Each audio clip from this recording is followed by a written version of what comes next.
All praise, all glory, all honors most certainly do to the Most High, the God of the patriarchs, Abraham, Isaac, and Jacob, and peace to you in the name of Jesus. This is your brother Elisha Israel, the household of faith, and I count it truly a blessing each and every time that I can come before you to preach the word of God, and never do I count it as a light thing to do so. All right, brothers and sisters, I just want to get right into today's lesson, and the title is The Lake of Fire, Why You Should Fear God. Again, the title is The Lake of Fire, Why You Should Fear God. Okay.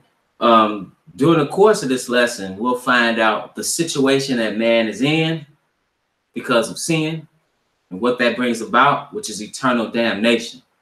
We'll also find out what that really means, what the lake of fire, the attributes of that punishment, who it was prepared for, who's going to suffer that punishment, and ultimately what we need to do to avoid it. Okay, so we want to start off in Romans 3. And here in Romans 3, we can find out just what all men have done.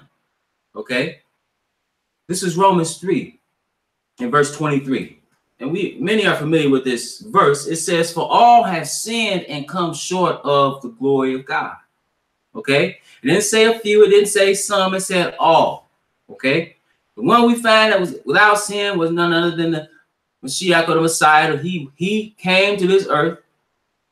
In the beginning, he was God, came as a flesh and blood man and walked this life and was sinless. There's no other record of anybody else doing that. Okay? It says, for all have sinned and come short of the glory of God. Real quick, what is sin? Let's just read it. Again, 1 John 3 and 4.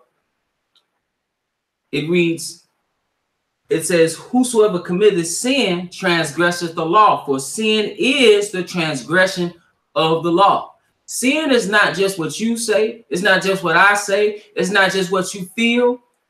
Okay? When you violate or when you transgress, which means to break, when you break God's law, you know what's written in what we call the Torah, the instruction of God, right? Thou shalt not commit adultery, etc. When you break that, you have just sinned. Now, what's the big deal? See, people operate today as if there is no God, there is no punishment, and you do whatever you want to do. See, we live, in particular in this country, this is the age of moral relativism.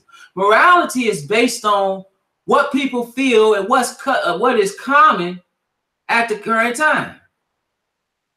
Right? So there's no, for example, there's no stigma really associated now even with homosexuality. There's no stigma being a whore or a whoremonger today. I know that's strong language, but that's the language that's used in the Bible.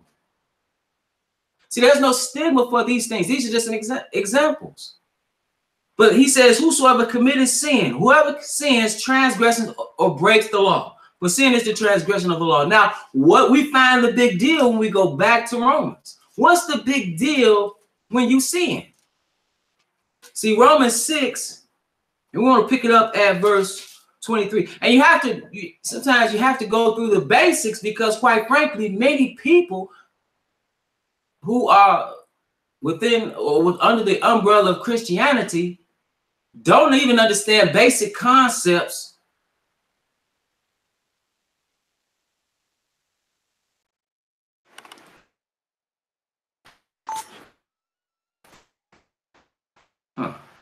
All right, forgive me, brothers and sisters. Cameras acting up, computers acting up, internet's acting up. So just gonna try to roll. Hold on 1 second.